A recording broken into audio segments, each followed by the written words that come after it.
Hace 2 sábados disfruté de un sermón muy bueno en mi iglesia local en Maryland. Y el predicador, que había sido un estimado profesor mío, contó una anécdota sobre Albert Einstein. No tengo certeza si la anécdota o la historia es verdad, si es factual, pero debería ser, porque es bueno. Pero dejo para los historiadores la investigación. Pero voy a contarlas de todos modos.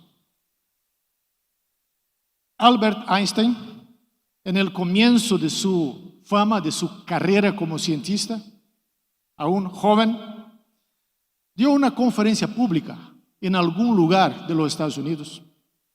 En aquel entonces él era el cientista o el científico más conocido, más famoso y quizás más inteligente del mundo.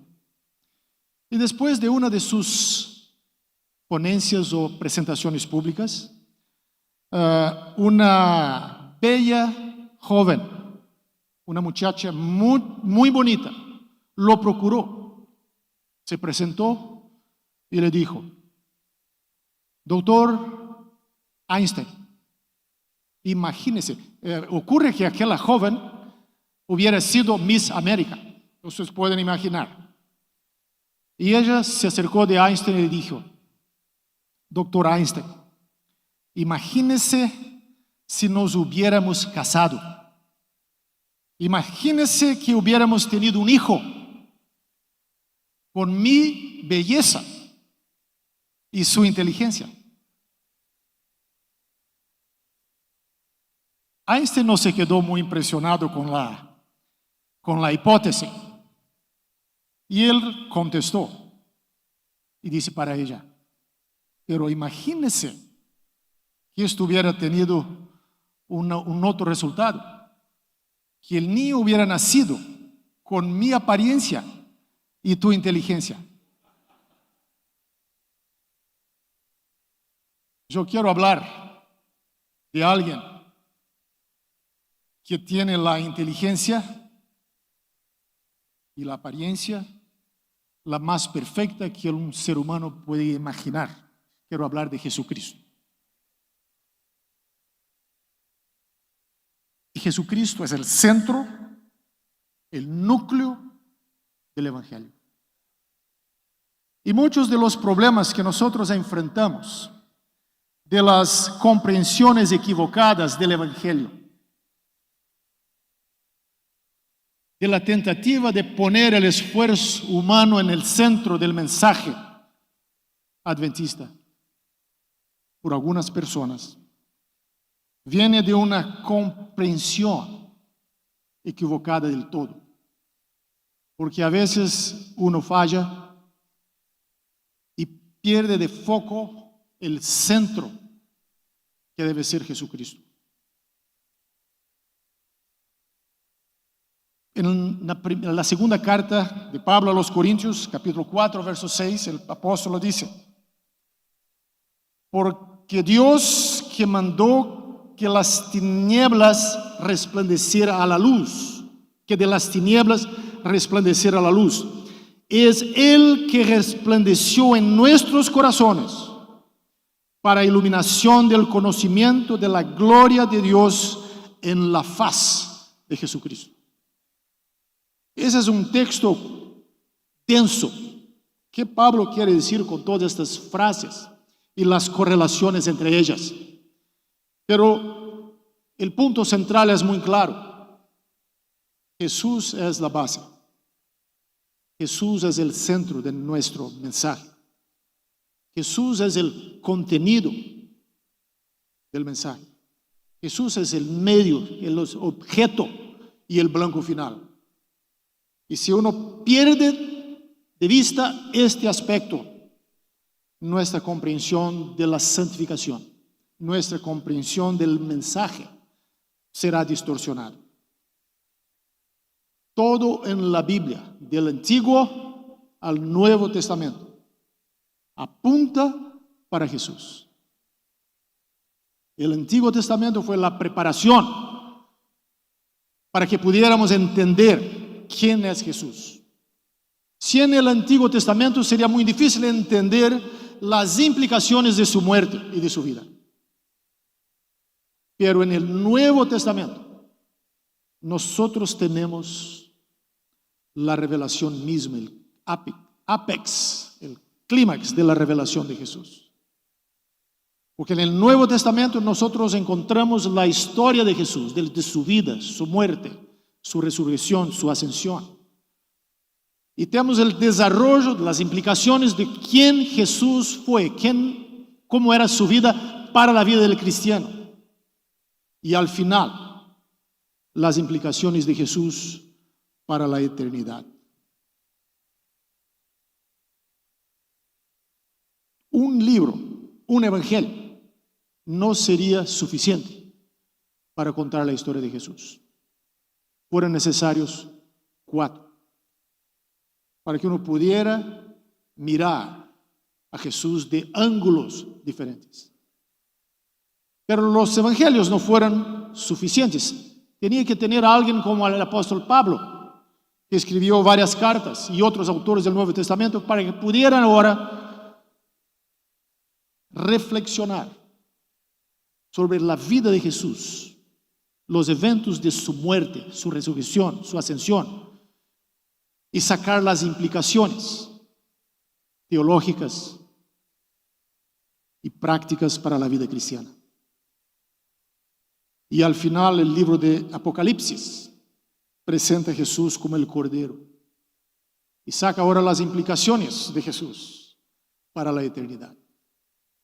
Así que, estimados hermanos, pastores, líderes de iglesia, yo quiero en estas breves reflexiones esta mañana dividir mi presentación en 3 grandes secciones, o 3 secciones principales. La primera, yo quiero hablar un poquito y reflexionar sobre la centralidad de Cristo.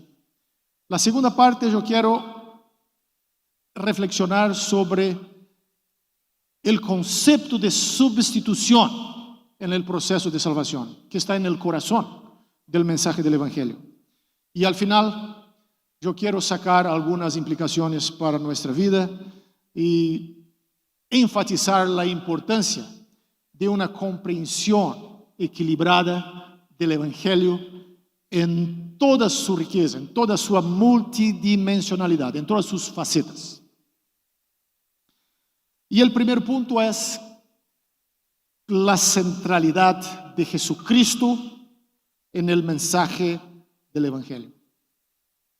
El cristianismo es diferente de religiones orientales y religiones paganas.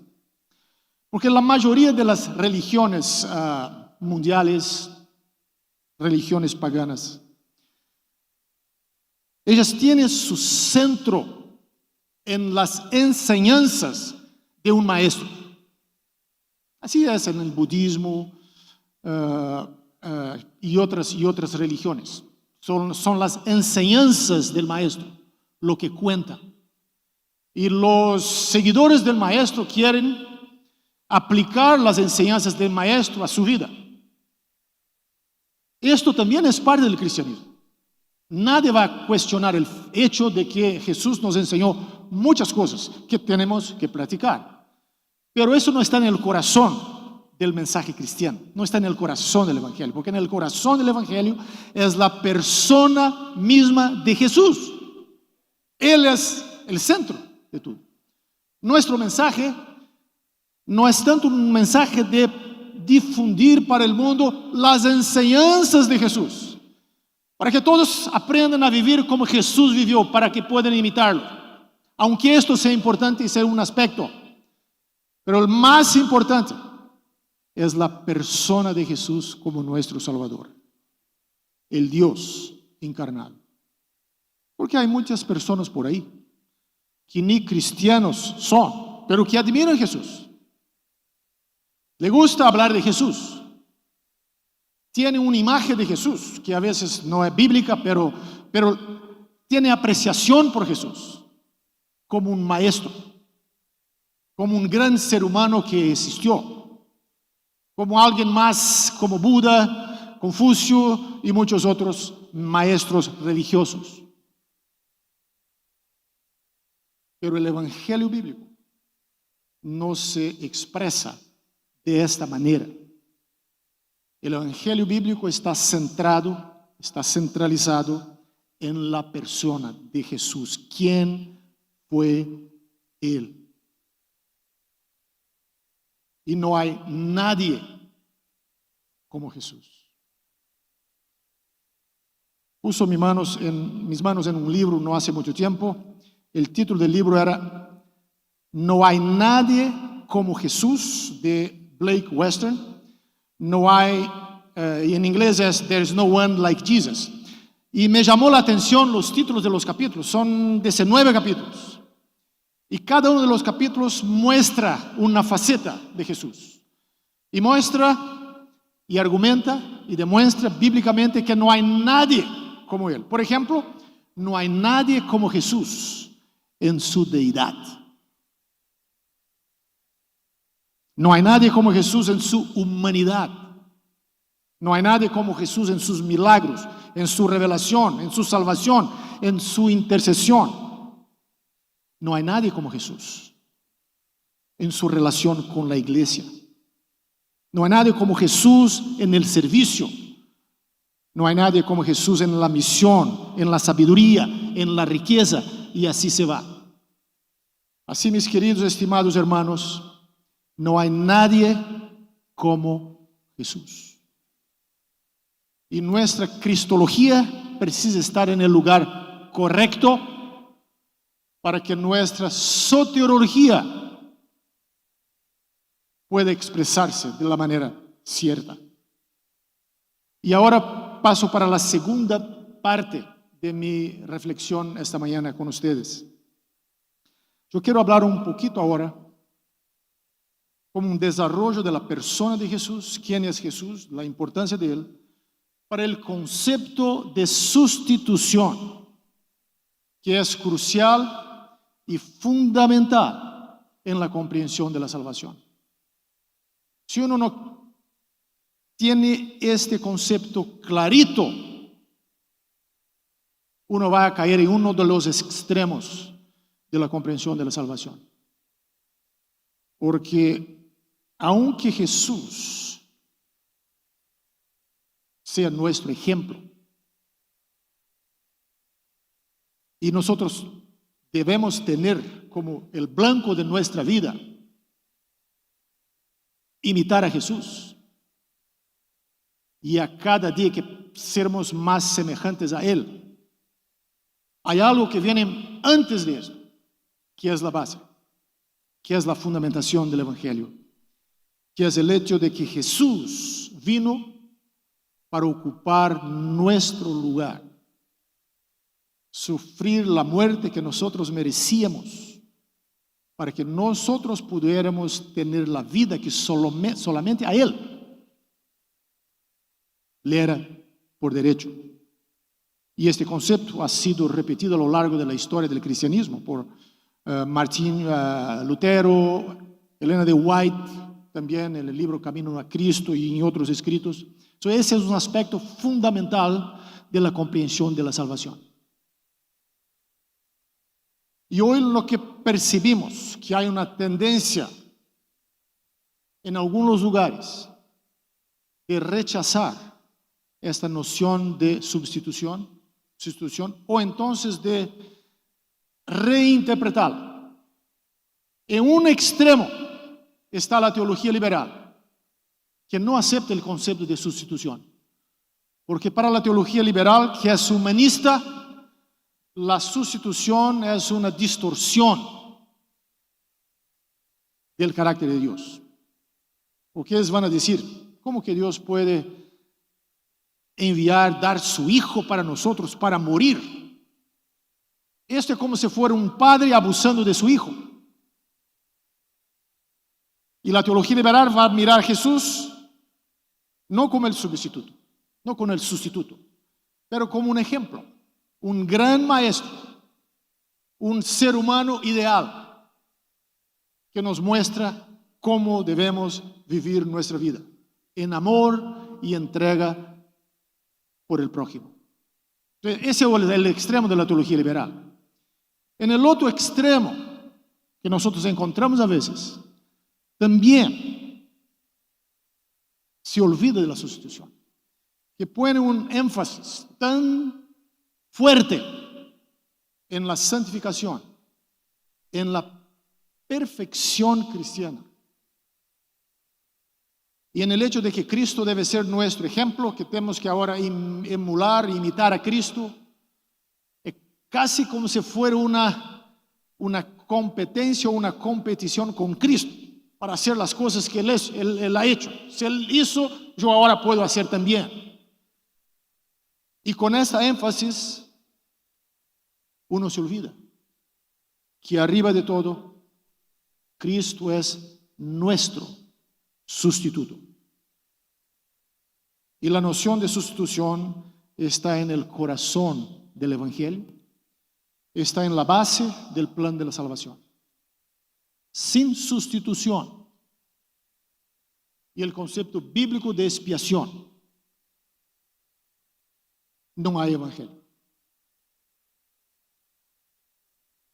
El concepto bíblico de sustitución fue muy bien explicado, ilustrado en el concepto, en la estructura del santuario, del tabernáculo, los sacrificios. Todo apuntaba para un sustituto. Todo lo que ocurría allí de alguna manera apuntaba para Cristo. Pero nos tenemos en el Antiguo Testamento una historia, un capítulo específico que con una narrativa, con la experiencia de un patriarca, explica lo que significa sustitución. Es Génesis capítulo 22. Y Ángel Manuel Rodríguez en su disertación doctoral trabaja con ese capítulo. Muy bien. Ustedes conocen la historia, no necesitamos repetirla aquí. Pero el clímax de la historia es cuando Abraham estaba listo para sacrificar su hijo. Y ahí hubo una voz de un ángel que le dijo: no haga esto, porque ahora yo sé que tú temes a Dios. Pero la historia no termina ahí. ¿Qué Abraham ve ahora? Él mira y ve el cordero.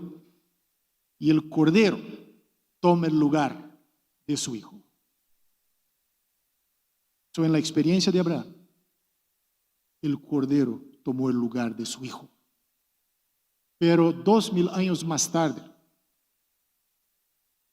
cuando el Padre ofreció su hijo para morir por nosotros, no hubo un cordero para reemplazarlo, porque él era el cordero. Donde Abraham a Cristo, hay esta conexión que pasa por el culto hebreo, por toda la revelación de los profetas. El punto es, del mensaje, el Evangelio no se basa en algo que yo pueda hacer. No se basa en algo que yo soy, pero se fundamenta en algo que Dios es, en lo que su Hijo es y en lo que Cristo ha hecho por mí, tomando mi lugar. Todo lo que viene después se basa en este concepto. Si uno pierde esto, va a perder los demás y la comprensión de la salvación será una implicación distorsionada.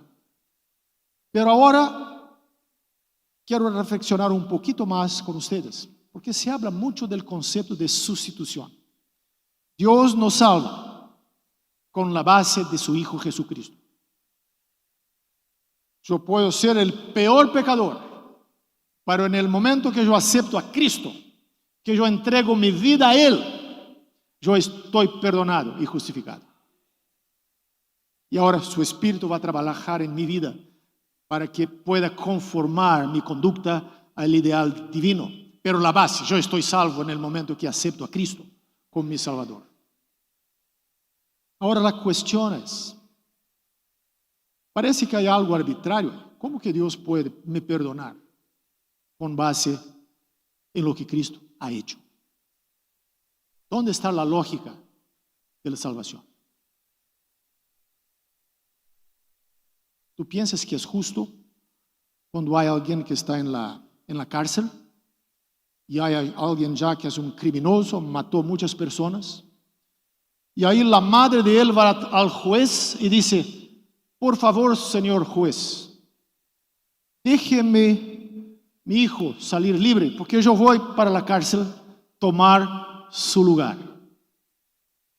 ¿Les parece justo? Ciertamente que no, porque yo no conozco un sistema judicial en el mundo que se basa en un sistema de sustitución. Y aquí está el escándalo del Evangelio. Y algunas explicaciones, ilustraciones han sido ofrecidas para tentar entender cómo funciona, cuál es la lógica que está en la base de este concepto de sustitución.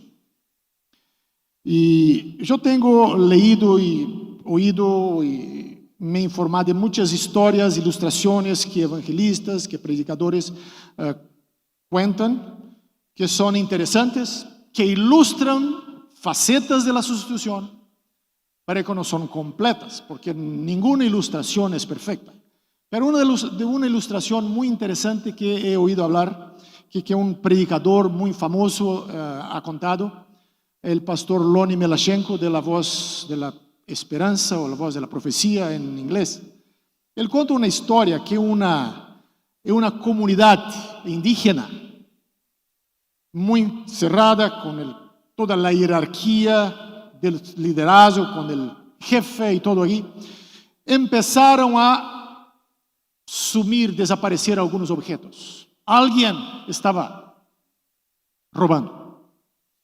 Y hubo una investigación. Y ahí había una penalidad, un castigo para aquel tipo de cosas, de acuerdo con las tradiciones de la tribu. Y la persona que fuera culpada por aquella transgresión tenía que recibir varios azotes, varios castigos físicos. Para encurtar la historia, finalmente descubrieron quién estaba haciendo esto. Y descubrieron que era la madre del jefe de la tribu, una anciana. Y ahí, ¿qué podrían hacer ahora? El jefe se quedó en una situación muy difícil. Porque se dice: no, vamos a dejar la cosa como está porque es mi madre. Es un problema, él no tendría más autoridad. Si él ejecuta la punición, podría matarla, que él no tendría condiciones de soportar. Entonces la historia prosigue, dice que el jefe decidió él mismo poner su brazo en el lugar de la punición y ordenó que le fueran dadas las chivatadas, el castigo. Esa es una ilustración muy interesante, explica alguna cosa, pero no explica todo.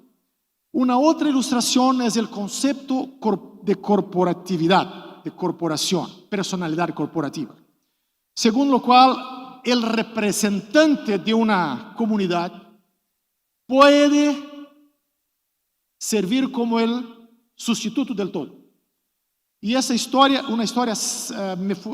yo he leído de la biografía de Cyrus Gordon, que fue un famoso arqueólogo que trabajó en Irak, ahí por los años 20 del siglo pasado, 100 años atrás. Y él cuenta una historia que una vez se le robaron una bicicleta, desapareció del campamento. Y ahí él fue a la policía y dijo: me robaron una bicicleta, en este lugar, así, me robaron una bicicleta. Ahí la policía dice a él: vamos a solucionar el problema. Ahí se fueron caminando y encontraron un joven que estaba por allí. Y la policía tomó el joven y empezó a castigarlo. Y Cyrus Gordon dice: no hagan esto con él. Porque no es este que andó por allá, que no creo que él tenga robado mi bicicleta. Y la policía le contestó: dice, no interesa, es de la misma tribu. Entonces está punido, está solucionado el problema. Entonces es un otro concepto de justicia, personalidad corporativa. Y algunos utilizan este concepto para explicar el concepto bíblico de sustitución. Cubre un aspecto, una faceta, pero no explica el todo. Para entender el proceso, la lógica, la teología de la sustitución, hay que empezar con Génesis, capítulo 1, con la creación. Génesis 1, 26 a 28. Que dice allí que Dios nos creó a su imagen, su semejanza, y ordenó a nuestros primeros padres que ahora se multiplicasen, que se reproducieran. En otras palabras, Dios los creó de manera corporativa en Adán. Si Adán fuera perfecto y no pecara, la humanidad entera, sus hijos serían no afectados por el pecado. Pero conocemos la historia. Tiene Génesis 3. Adán pecó. Y el pecado de Adán, la transgresión de Adán, afectó sus descendientes hasta hoy. Y hoy, cuando yo tengo tendencias para el pecado, cuando paso por el proceso de envejecimiento, cuando sufro enfermedades, no es necesariamente por mi culpa. Cuando yo me muero, no es por mi culpa. Yo he recibido esto de Adán. Usted puede hacer todos los ejercicios físicos que quiera. Puede ser y debe ser vegetariano toda su vida, pero eventualmente, finalmente usted va a morir. ¿Por qué? Porque usted ha pecado. Usted puede apresurar su muerte. Es posible apresurar, pero usted no puede impedir. Porque nosotros hemos heredado esto de Adán. Y ahora usted puede llegar para Dios y decir: Señor, tú eres muy injusto, porque yo estoy en esta situación ahora por culpa de Adán. ¿Por qué tú hiciste la cosa de esta manera? Tú puedes cuestionar a Dios y tiene ese derecho, por supuesto. Pero Él te va a contestar y va a decir lo siguiente: hay un segundo Adán, Jesucristo. Si usted acepta a Jesucristo como su Salvador, tú no estarás más bajo el primer Adán, está bajo el segundo Adán. Pero tienes que tomar tu decisión.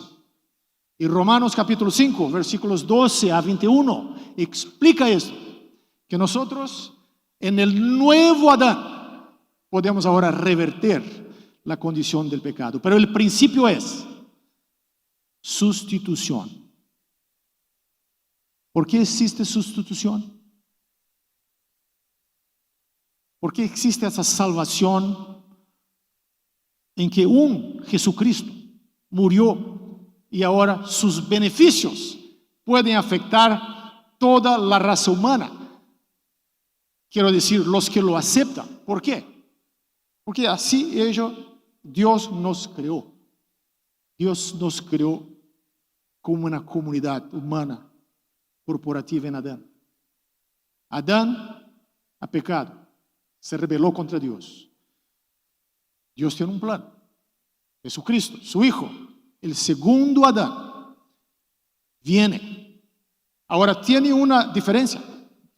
Usted no tiene opción, porque cuando usted nace, usted viene bajo la herencia de Adán. Usted hereda la muerte y las consecuencias del pecado de Adán. Pero en Jesucristo no es automático. Usted tiene que aceptar. Es una opción que Dios te da. Y por eso el Evangelio se basa en el concepto de su sustitución. Porque Dios nos salva de una manera similar al que Él nos creó. Él nos creó en Adán. Él tiene el derecho de nos salvar en Cristo. Y nadie puede decir que Él es injusto cuando Él nos salva en Cristo. Porque Él va a decir, así como los cría todos en Adán, así como ellos heredaron la muerte de Adán, ellos no estaban en el jardín del Edén. Usted no estaba en el jardín del Edén. Pero lo que ocurrió allá te afecta hoy. Usted no estaba en el Monte Calvario. Pero lo que ocurrió allá te va a afectar positivamente hoy. si tú aceptas a Cristo. Este es el Evangelio. Y hay que tener clarita estos conceptos para que nuestra comprensión de la salvación sea correcta. Voy a pasar para la última parte de mi reflexión. Quiero hablar un poquito sobre las implicaciones para la vida cristiana de la salvación. Y quiero hablar un poquito también sobre las consecuencias negativas. Cuando uno no entiende, no comprende la salvación en Cristo. En primer lugar, Pablo escribiendo a los Gálatas, capítulo 1, versículo 8, dice así: pero si aún nosotros o un ángel del cielo os anuncia un evangelio diferente del que hemos anunciado, sea anátema. Entonces, queridos hermanos, estimados líderes, pastores, colegas, si alguien predica un evangelio que no es el evangelio de la Biblia, el evangelio que no comienza con Cristo, te lleva a Cristo y termina con Cristo, no es el evangelio, es una distorsión. Yo tengo aquí una citación de un hombre llamado John Witherspoon. Él fue el primer presidente del Princeton, del seminario Princeton, y él habla 3 frases que para mí son muy significativas. 3 frases. Él dice así: maldito sea todo aprendizaje que sea contrario a la cruz de Cristo. Segunda, maldito sea todo aprendizaje que no coincida con la cruz de Cristo. Tercero, maldito sea todo aprendizaje que no esté subordinado a la cruz de Cristo. Él está hablando del contexto académico, de la escuela, pero esto se aplica a la vida de iglesia muy bien. No aceptemos ninguna enseñanza, ninguna así llamada nueva luz que no esté en armonía con el evangelio de Jesucristo. Hay algunos perigos y una teología que enfatice mucho la perfección humana. ¿Y cuáles son los perigos? Uno de ellos es orgullo espiritual y justicia propia. Uno pasa a enfatizar esas cosas, uno va a llegar a un orgullo espiritual. Otro punto es el miedo y la ansiedad, porque si uno enfatiza la perfección, y si uno hace el corazón del evangelio, entonces usted va a mirar en el espejo y va a descubrir que usted no es perfecto. Y ahí existe la ansiedad. Existe el problema de la culpa y de la condenación constantes. La culpa es un peso que está sobre tu cabeza y tú no consigues disfrutar de la alegría, de la belleza de la salvación. Hay el problema del legalismo y de una fe, de una vida basada solamente en reglas, sin que Cristo sea el significado de estas reglas. Hay el problema del agotamiento espiritual. Hay el problema de negligenciar la gracia de Dios. Y eso también afecta nuestras relaciones interpessoales. Así, mis queridos hermanos, colegas y líderes, pastores, Elena de White tiene una declaración que está en el 3er volumen de Mensajes Selectos, que ella dice así: una vida en Cristo es una vida de descanso. Puede que no haya éxtasis de sentimientos, pero debe haber una confianza permanente y pacífica. Tu esperanza no está en ti mismo, está en Cristo. Tu debilidad está unida a su fuerza, tu ignorancia a su sabiduría y tu fragilidad a su poder perdurable. Así, mis hermanos, Cristo es el centro del Evangelio. Y para concluir, yo quiero mencionar el mensaje de un himno que yo he visto en el YouTube. Es un himno que tiene 30 millones de accesos. Un himno muy bonito. Y el título del himno en inglés es I know a man who can. Yo conozco un hombre que puede. Bonita música. Y la letra dice así: yo no puedo tomar un corazón que está roto y hacerlo de nuevo, pero conozco un hombre que puede. No puedo tomar una alma que está enferma de pecado, hacerla blanca como la nieve, pero conozco un hombre que puede. Algunos los llaman Salvador, el Redentor de todos los hombres. Yo lo llamo Jesús, porque es mi amigo querido. Si sientes que nadie te ama y tu vida está fuera de control, conozco un hombre que puede.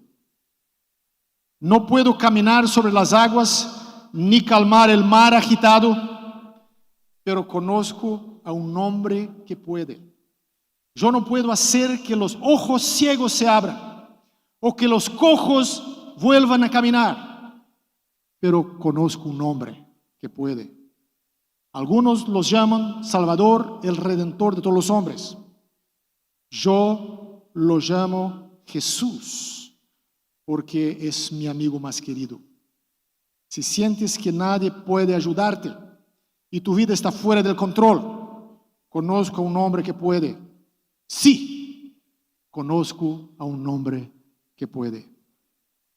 Queridos hermanos y hermanas, este es el Evangelio, cuya belleza se revela en el rostro de Jesús. Conocemos un hombre que puede. No podemos arreglar el mundo, no podemos arreglar a los que nos rodean, no podemos arreglar los desafíos y problemas personales que enfrentamos en la vida, pero sí conocemos un hombre que puede. Que Dios los bendiga.